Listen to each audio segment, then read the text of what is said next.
5, 4, 3, 2, 1.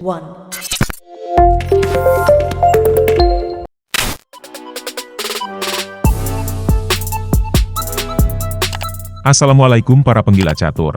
Selamat datang kembali di channel Mesin Catur. Bersama saya Bang Kemal. Kalian semua bisa memanggil dengan menyingkat nama saya menjadi Bangke.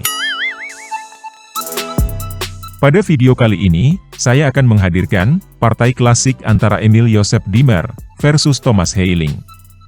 Pertarungan ini terjadi pada tahun 1984 di Nuremberg, Jerman. Tanpa memikirkan berita-berita kacau yang berseliweran di media sosial, langsung saja kita gelar papan penggilesan. Salah, maksudnya papan catur. Nyoah betot mang. Emil Joseph Dimmer memegang buah putih. Sedangkan Thomas Heiling memegang buah hitam.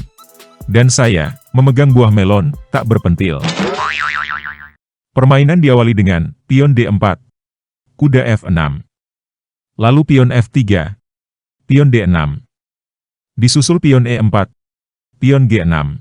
Dan kita berada dalam pertahanan Pirc, variasi rahang singa. Joseph Dimmer mendorong pion ke G4. Sebuah permainan super agresif, menyerang sayap raja. Dibalas gajah fianchetto. Dimmer terus mendorong pionnya, menyerang kuda. Kuda kabur ke D7. Pion maju ke F4. Heiling meladeni dengan pion C5, menekan D4 dua kali. Putih tak ingin beradu, pion maju satu langkah. Lalu pion B5, pion C3.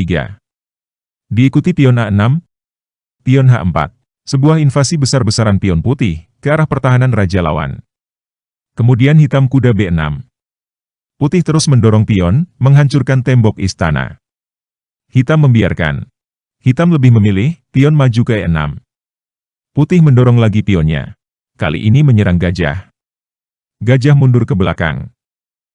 Setelah puas menginvasi sayap raja, kali ini, Dimmer menyerang sayap menteri. Pion A4 dimainkan. Pion pukul D5. Pion serang kuda. Kuda mundur ke D7. Lalu pion makan pion. Gajah E7. Pion serang pion. Dibalas pion serang pion. Pion makan. Pion makan. Dimmer terus menyerang sayap raja. Pion F5. Pion makan. Menteri skak. Raja hanya bisa bergerak ke F8. Kemudian kuda jumping ke F3, menekan G5 3 kali. Benteng coba membela. Dimmer mendorong pion ke B6, sebuah langkah bagus. Disusul gajah fianchetto, membidik D5. Kuda membantu. Lalu kuda manuver ke F6. Mengancam menteri, sekaligus menekan D5 dua kali. Dimmer membiarkan ancaman. Dimmer lebih memilih menghajar pion. Langkah terbaik yang harus diambil.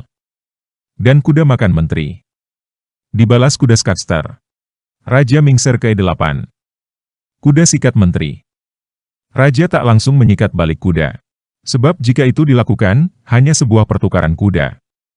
Hitam lebih memilih menyerang benteng. Dimmer membiarkan benteng berada dalam tekanan kuda. Dimmer lebih memilih memukul gajah, sebuah langkah yang jenius. Heiling menghajar benteng dengan sukacita. Disusul gajah piknik ke F4, menekan D6 dua kali. Benteng membackup. Lalu, Dimmer memblokirkan raja. Gerakan yang sangat bagus. Kemudian Heiling menyerang benteng dengan kuda. Benteng bergeser ke E1, memaku gajah. Mengancam skak dengan kuda. Jika benteng mengambil kuda, gajah mengambil benteng, dan gajah hitam akan lenyap di telan bumi. Oleh karena itu, Heiling buru-buru menggeser raja ke D7, menghindari pakuan benteng. Sejurus kemudian, Dimmer membuat langkah cemerlang. Kuda jumping ke B5, mengorbankan diri. Pion tidak bisa memukul kuda. Jika nekat, ini yang akan terjadi. Pion hajar kuda. Dibalas gajah skak.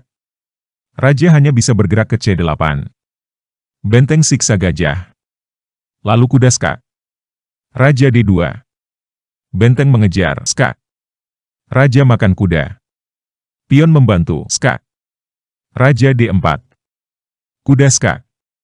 Pion timpa kuda. Benteng mundur ke G8. Kuda menyerang. Skak. Raja D8. Diakhiri benteng skakmat. Itulah bencana yang akan terjadi jika kuda dipukul. Oleh karena itu, hitam lebih memilih menutup akses benteng lawan.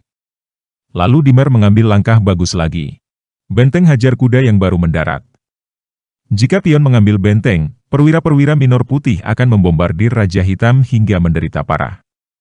Heiling lebih memilih memaku gajah daripada memukul benteng dengan pion. Benteng membela. Kemudian Heiling memutuskan untuk menukar benteng dengan gajah. Benteng ambil benteng. Pion ambil kuda. Benteng G1, Raja C7 menyerang kuda. Kuda serang balik. Skak. Gajah makan. Gajah makan. Kuda D7 membiarkan benteng ancam A5. Lalu benteng skak. Raja B7. Benteng memaku kuda. Raja balik lagi ke tempat semula. Kemudian terjadi pertukaran pion. Benteng makan. Benteng makan. Pion skak. Raja terpaksa makan anak. Lalu benteng ganyang kuda. Skak. Raja C8 menyerang benteng. Serangan dibiarkan. Putih lebih memilih mendorong pion ke H7, meraih petak promosi. Benteng membalas. Skak. Raja C2. Raja siksa benteng.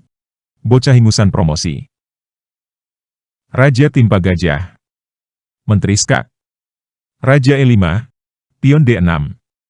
Pada langkah ini, Thomas Heiling mengibarkan bendera kuning. Itu artinya dia mengakui kekalahan dari Emilio Septimer. Ini dia sebabnya.